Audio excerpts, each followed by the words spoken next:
Adichat, les amis, bienvenue dans cette nouvelle émission de Secrets d'Histoire. Aujourd'hui, nous nous trouvons à Cracovie, ancienne et grande capitale de Pologne, où ont vécu une grande dynastie de rois polonais, les Jagiellons. Et oui, ils ont laissé leur nom à l'université de Cracovie, où j'ai étudié pendant près de 6 mois. On bat les couilles, frère. Il reste encore le château des rois de Pologne et nous allons voir ça tout de suite.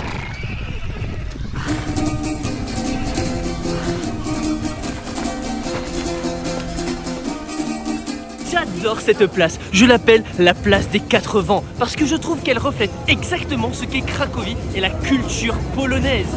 Pourquoi? Eh bien tout simplement parce que ici nous sommes à mi-chemin entre plusieurs églises. Ici il y a une église, en face il y a une église, là à droite il y a une église et derrière nous il y a également une église avec notamment la basilique juste derrière. Parce que oui, en Pologne, même si c'est un pays slave, ils sont catholiques et pour eux la religion est encore très importante aujourd'hui. Et puis je t'avais Ako qui est Ujabka qui est Kulnu, Kubini, Tuyapu, Tustep, Averd, Tuyui, Udela Nuit, Wu, Apreskanaram, Dink, Aukasech, mais speu menkem gau, Krompay Chikere Café. Adja.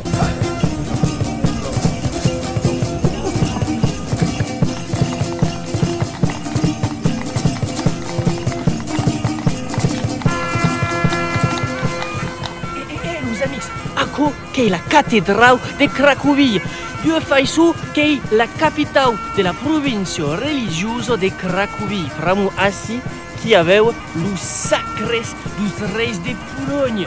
Pramu Ako che è lo castell de Wawel, l'ancienne capitale della Pologne du segle XI au segle XVI. Incredibile, non?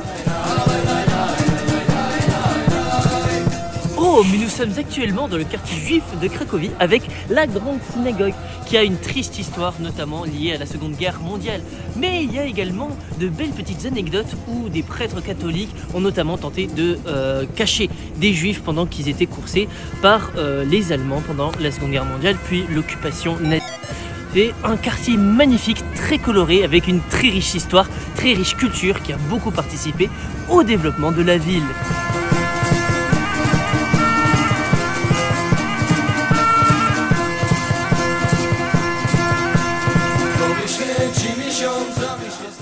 Et t'avais un mix Ako qui est du pierogi, spécialité des Polognes. Donc Ako, cette version, c'est plutôt une version russe d'après les Polonais avec du coup de la pomme de terre. Mais en général, ils mettent aussi de la viande. Bon appétit. Notre émission touche à sa fin. Merci de l'avoir regardé jusqu'au bout. Nous sommes actuellement à Cracovie sur le marché de Noël pour terminer cette séquence avec le magnifique arbre de Noël derrière moi. Nous vous souhaitons de très joyeuses fêtes, un très joyeux Noël. Profitez bien, n'oubliez pas de vous abonner et de nous suivre sur Instagram et YouTube. Et moi je vous dis à très bientôt. Adichat.